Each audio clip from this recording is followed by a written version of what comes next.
Hi guys, this is lesson 9-2.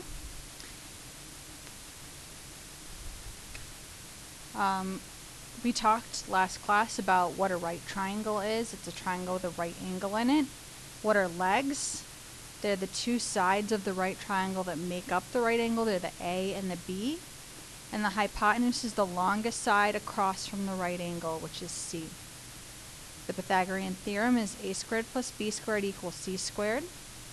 And I just want to remind everybody that you're going to want to ask to pause the video to copy things down because the video is going to go faster than you can write. So please raise your hand, say, could you please pause it as long as you need to, and we'll go on from there, okay? The learning target is to apply the Pythagorean theorem to solve for the hypotenuse, which is C. So that's our goal for today. Is going to be, we're going to have some triangles. Part of the triangle is labeled, and we're going to have to find the side that's unknown, and that's going to be the hypotenuse today. Okay. Pythagorean theorem only works on right triangles. If you had a triangle that did not have a right angle in it, you could not use Pythagorean theorem. The formula is a squared plus b squared equals c squared. Okay, so we're right here filling stuff in. And then I have a couple of fun little diagrams. Okay, this one over here is kind of a joke. I saw it on an actual exam, but somebody else has seen it and posted it online somewhere, found it in Google Images. And it's intended for the student to use Pythagorean theorem to find the value of x. How long is that side? And somebody took it super literal and said, here it is. Sometimes people think of the legs of the triangle as the legs of a stick person. And so if you draw a line coming out of the right angle to be like the body in a stick person, and then some arms and a circle for the head, you can kind of see how the legs fit in. Okay, here are the legs. Again, the legs meet up to make the right angle, and the hypotenuse is across from the right angle. And then one last little funny diagram. CC, the hypotenuse, because the hypotenuse, or hypotenuse, because C is the letter that represents the hypotenuse. Okay, so one thing I want you to do on this page, I want you to have two highlighter colors. If there's not enough for everybody to have two highlighter colors, I want everybody to, you're gonna need yellow for the legs, and you're going to need any other color for the hypotenuse. So if that means that you kind of have to share with the person next to you, then you can do that, okay? But what I want you to do on this page is be able to take right triangles, and no matter how they're turned around, or if they're skinny, or they're fat, or they're rotated, or they're flipped over, no matter how they're positioned, I want you to be able to identify the legs and the hypotenuse. Okay, so with the yellow marker, the yellow highlighter, you're going to go and find the right angle in each diagram and highlight from the right angle out in both directions. So again, you're going to find that highlighter, yellow highlighter, find the right angle, highlight out in both directions, and so on. Then I want you to label those with A's and B's. It really does not matter what you call A and what you call B. I'm only doing the first three right now. You finish doing the rest. If you need to pause the video, right now would be a time that you would pause.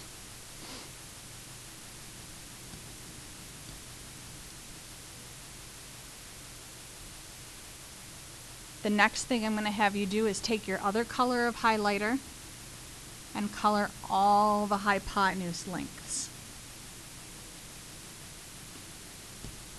and label those as C. Do that for the whole screen. Do that. I just did 3 example ones. You do them all. Here again would be a point where we might pause for a moment, let everybody finish highlighting and labeling.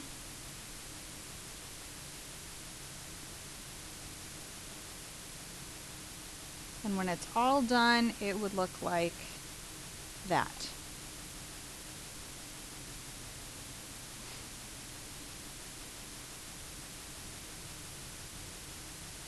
Then we have these diagrams where we could see Pythagorean theorem in action in real life. The corner of a sandwich is kind of like a right angle.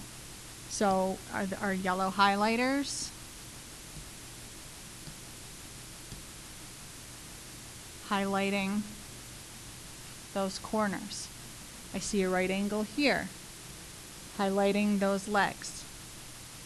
I see a right angle down here. There's not a square, but just my eyes kind of see that there's a right angle there. There's a couple right angles in this diagram, but the triangle is really this part here. And those would be all my A's and B's, and so on. And then that diagonally line, that hypotenuse, those would be my C's. Everybody catch up in your highlighting. Pause if you need to. And that's what it looks like done. Okay, so identifying the legs and the hypotenuse is really important for both today's lesson and tomorrow's lesson, because soon we're going to have diagrams that are mixed up. Sometimes you're finding the hypotenuse, which is today, and tomorrow I'm going to teach you how to find the leg, and then we're going to do that it's all mixed up. So it's important that you can identify what it is that's missing, what it is that's a variable, so that you can sub in the numbers to Pythagorean theorem correctly. So on this diagram, I don't see a square in the corner, but that's where the right angle is. So that means 4 and 3 are my A and my B. Now it does not matter which one you say is A, which one you say is B. That means that my variable X is my C. Okay, so how would I find the value of X? Well, I'd start off by writing the Pythagorean theorem, a squared plus b squared equals c squared, and then sub in the 3 and the 4 for the a and the b.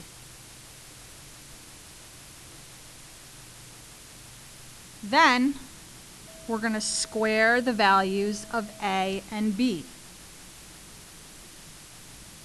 So 3 squared is 9, 4 squared is 16. Now, Miss Andrews, couldn't we type 3 squared plus 4 squared and have it all done in one shot? Yeah, you could. We did that on Friday. The problem is going to be tomorrow you won't be able to do that. You'll have to do these in separate steps. So I'm not saying you can't today, but you definitely can't tomorrow for tomorrow's lesson. Okay? So 9 plus 16, we're adding together. Notice I'm bringing down x squared every time. Now I want to know x, and currently x has a square by it. The opposite of x squared is the square root. So we're going to square root on both sides. It's really important that you put the square root symbol on both sides. It's wrong if you don't. And the square root of 25, I would type second and x squared on my calculator to get square root. And x equals 5. Now, for our graphic organizer part of the lesson, I use numbers that come out nicely and there's no decimals, but that's pretty rare. That doesn't happen very often. Okay, so we're going to do a couple examples. And while we're on the page, let's get out our highlighters and highlight everything on the page. So we got our legs,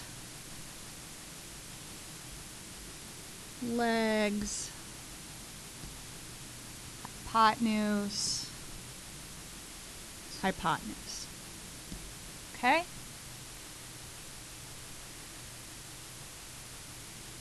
First step is always to write the formula.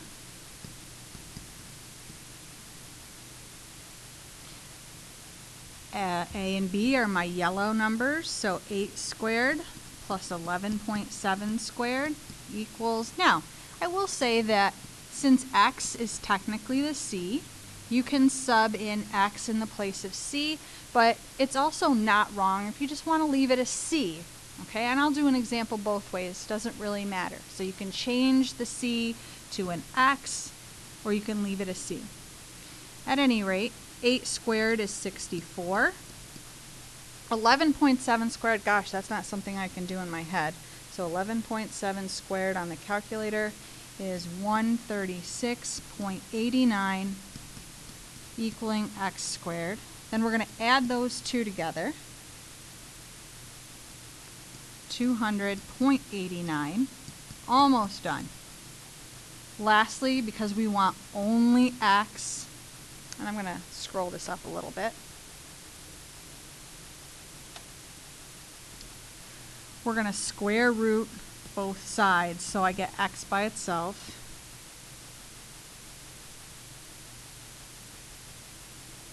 And I get 14 point, gosh, that screen is just full of numbers. We're not going to write the whole thing. Let's round to the nearest tenth. The 7 tells the 1 to round up to a 2. Okay. So now we can go back to the diagram and say that we know that this part here is 14.2. That's the value of x. All right, in our next diagram, we've got same steps. A squared plus b squared equals c squared. Our legs are highlighted in yellow, so 12 squared plus 7.2 squared equals c squared. Now notice I left it a c and didn't change it to an n, because that's perfectly acceptable to do. So 12 squared is 144, and 7.2 squared is 51.84. Bring down your equals and your c squared. I bumped my mouse and it messed up that 5. There we go. Add those together and I get 195.84 equaling c squared.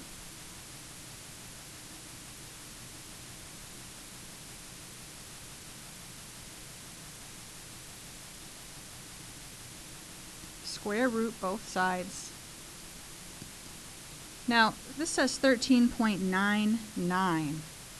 So the second 9 tells the first 9 go up, but when it goes up to a 10, that also bumps up the 3. So that's actually going to be 14.0. Now, some of you might say, well, do we really need the 0?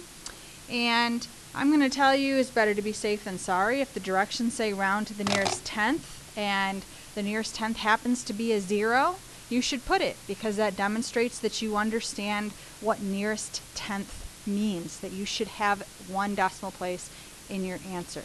So what did we just find out?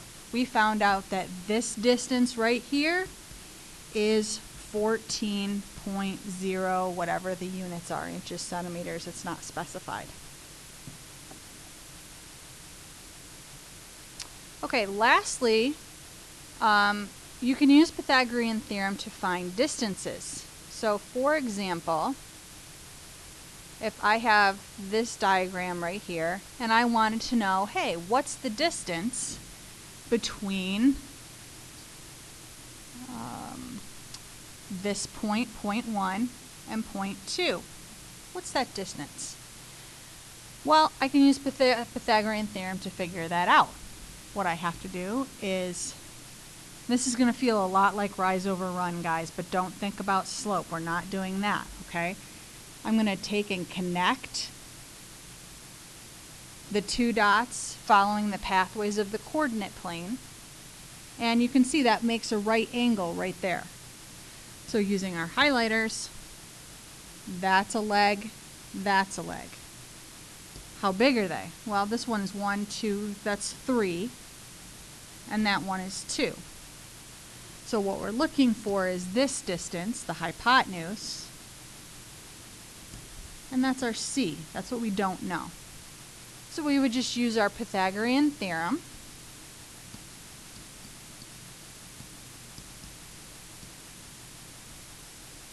And sub in the two legs, the 3 and the 2.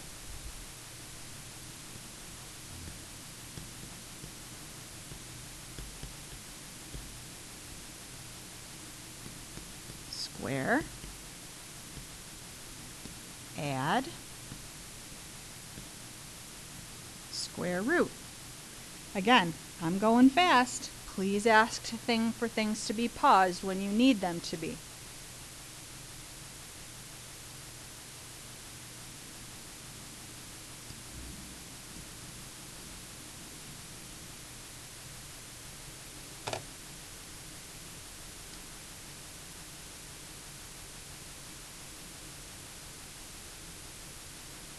Okay, here in this diagram, we're looking at the distance between point 1 and point 2.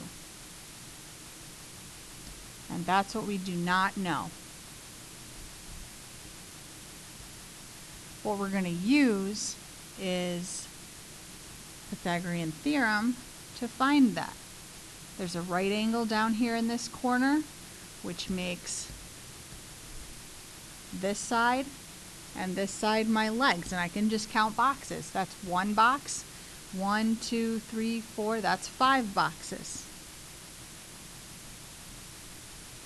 And then my hypotenuse is what I don't know, that's my x.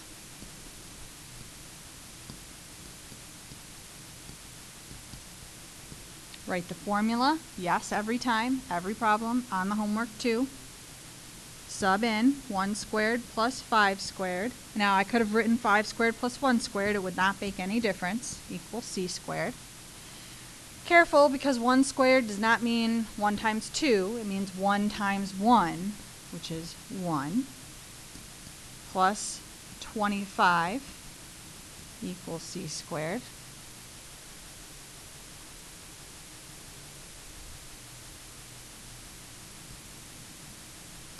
Add those together, then square root. Oh, what is the square root of 26? Well, I'm going to have to put that in the calculator. Okay, so at 5.09, so that 9 tells the 0 to go up to a 1. So that's 5.1. So guys, every homework problem that you do should look just like what you see on the screen. Make sure you're including the formula to start. Okay, so let's write down the steps here. Formula. Sub in. Square. We'll do square and add.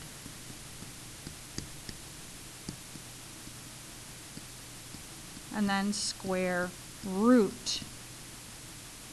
Both sides. Okay, those are the steps that I expect to see. Formula, sub in, square, add them together, and square root both sides. Work on your homework.